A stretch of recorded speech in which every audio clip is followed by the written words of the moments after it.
30% in the city as well. See, that's also better for the highways. But if your preference is 50, is there, but no auto blip, windscreen, the underbelly treatment, the top ride, especially in terms of kilometers per liter. In fact, if you drive sensibly, it also can touch around 35. The manufacturing, probably they are looking for. So what's up YouTube, welcome to my channel and welcome to another video about these two amazing bikes, and these are stacked in the similar price range, roughly around like 3.5 to around 3.10 lakhs on road. And this one is from two different manufacturers, one Bajaj, which is the Dominar 400, and the other one is the Honda CB300R. And because they are in the same price bracket, right, almost differing by around like 5 to 8,000, I thought let's make a comparative video and also tell you what you have to pick. And if your budget is roughly around like 3 to 3.10 lakhs, and this is the on-road price, these are the two bikes that you can certainly look for, again based on your preference or your options. Option number one is that if your driving is mostly 70% in the city and 30% in the highway, then I think this one goes well with that. And if the option number two is say 50% in the city and 50% on the highway, then this bike goes for that, right? Because it's in the similar price bracket, but the price and also the performance that both of these bikes offer, right, it is, I feel, is the best. And in terms of also the features that these bikes offer, right, that is also something best compared to the competition.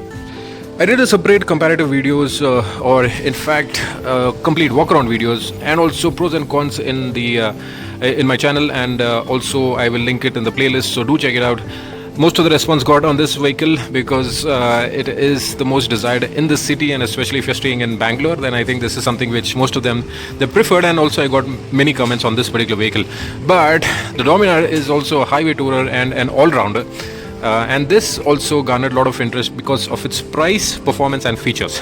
So in this video, as I mentioned, right, I'll not talk much about the specs, but also the requirements in which these bikes fit and your buying decisions based on that requirement.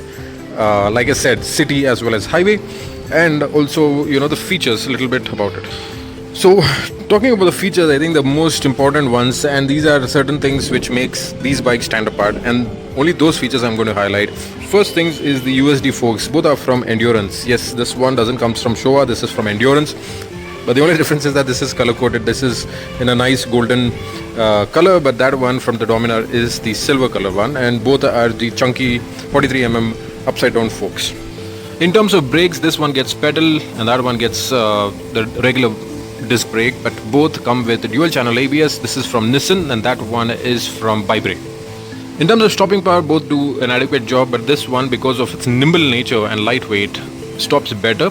And also the pedal disc kind of helps in heat dissipation. But yeah, if you see from an effectiveness point of view, both are more or less the same, but from a price, right, you pay a little bit higher for this one. Both come with liquid cooling. This one is a 400cc mill, this one is a 300cc mill. Both liquid cooling with has one fan, and from a power to performance ratio, this one makes roughly around 31 PS, and the torque is somewhere around like 27 Nm, whereas this one makes 40 PS and the torque is around 35 Nm. The other important thing is regarding the frame. This one comes with the tubular trellis frame, but the Dominar comes with the perimeter frame, which again adds to the overall weight. On the electronics, the instrumentation pod is a reverse LED but a completely digital cluster for the Honda, which comes with gear positioning indicator, fuel, the RPM, as well as all the necessary trip A, trip B and all the other things, including the time. Whereas the Dominar also comes with the LED instrumentation console, which also has the gear positioning indicator, RPM, fuel gauge, and also it has this secondary display which also shows more or less the same thing, but also has time, odo, trip A, trip B, and also the gear positioning indicator. The lighting on both of them is all LEDs. This one comes with the cylindrical neo-retro styling front headlight, which has your hazard lights as an option. But for the Dominar, it has the 10-pod LED system, which is the brightest amongst all the vehicles that I have ridden, but in fact all the 400cc vehicles that I have ridden. And it also comes with the LED turn indicators, but it doesn't have the hazard lights, which is missing but present over here.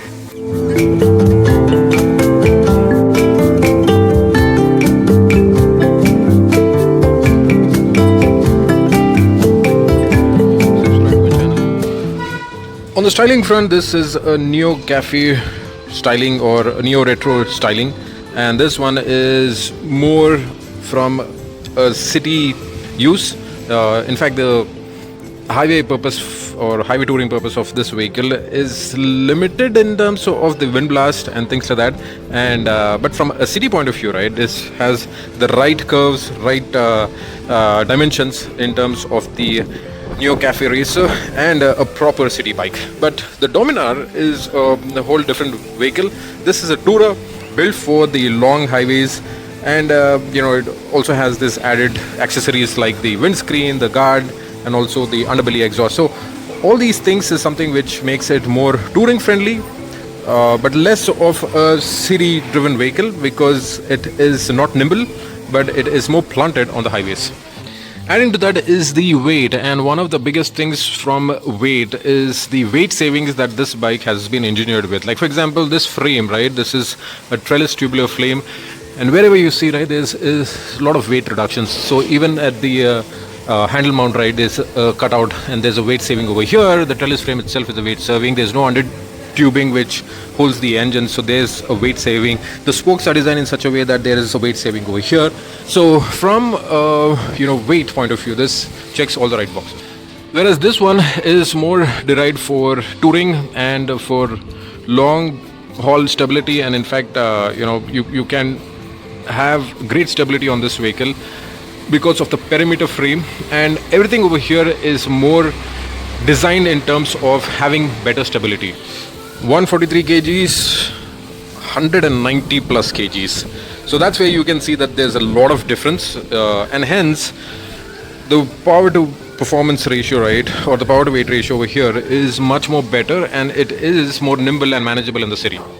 The tires as well is more or less the same. This one is again from the same manufacturer, MRF, and these are radial tires. So both have radial tires, so additional peace of mind when you're doing hard cornering as well as your long highway drives. So this is most preferred. But yeah, both come with R17 110 by 70 inch tires, and this is something which is tubeless treatment. So even the rear tires are the same, which is 150 by 60 R17s. So again, both radial tires and tubeless treatment. The rear brake dimensions are also more or less the same, but yeah, as said, the CB comes with pedal disc, but the Dominar comes with the regular circular disc, not pedal. And both have different manufacturers. This is Nissan and that is Vibre. The stopping power is more or less the same.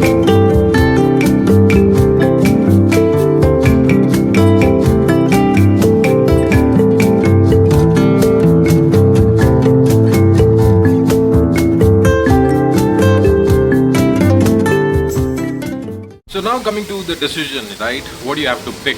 And as I said in the beginning of the video, if your driving is between like 70% in the city as well as 30% in the highways, right? That is something that you need to underline it. And if that is what it is, then a nimble bike is what you need to go for. And also if you are going upwards around like 300 or 350cc, that's also better for the highways. But if your preference is 50% in the city and also 50% on the highway, then I think the one which is beside me, which is the Dominar, is something that you have to go for. The other thing that I forgot to mention is both come with slipper clutch, which is good. They don't have auto blipper in terms of upshifts. So slipper clutch is there, but no auto blipper. The other bit that these vehicles come with is more on liquid cooling. So both are liquid cooling, so that is also a good thing. From the Dominar point of view, you get the additional accessories, and that is included in the overall cost, like the windscreen, the underbelly treatment, the top rack, and also the pannier stay. So these are something that are missing for the CB300, and that is where I think Dominar shines in terms of giving you more value. And also these are some things which you are mostly needed when you're on highways, and that is something where the Dominar shines, where you can have a pretty comfortable highway ride, especially in terms of clocking higher speeds, and also having a great straight line stability, and as well as having all been taken care of from your luggage as well as your comfort. But where the CB kicks right back is on the weight to performance, because it's so lightweight, around like 143 and 45. This is very nimble in the city, returns roughly around like 31 kilometers per liter. In fact, if you drive sensibly, it also can touch around 35 kilometers per liter. But the Dominar, because of its weight and the nature of the vehicle, right, you burn a little more fuel, but this one returns roughly around like 25 to 27 if driven sensibly. I did separate videos for both in terms of their drive reviews as well as in terms of highway as well as city performance. So do check out the videos in my playlist. One thing that most of the comments have quoted, and that is for the CB300R, is that this bike is limited in the Honda Big Win showrooms. Only in few showrooms this is available, but most of them, they have stopped the manufacturing. Probably they are looking for the next version, and that's where the halt is. But from the manufacturer, there's no official comment that they have discontinued this vehicle, because in few showrooms it is still available. But yeah, if you are in that price range and if you have a new retro cafe racer from Honda brand, right, and that's what if you're looking for, then I think, yeah, this is something that you should certainly have as one of your recommendation. And I do recommend you to take a test drive for both the vehicles, and most importantly, underline your preferences as to what it is, whether it's city versus highway, and then take a decision. I hope you enjoy this video. If you do so, please like and subscribe to my channel. This is Kevin signing off, and see you in the next one. Bye bye.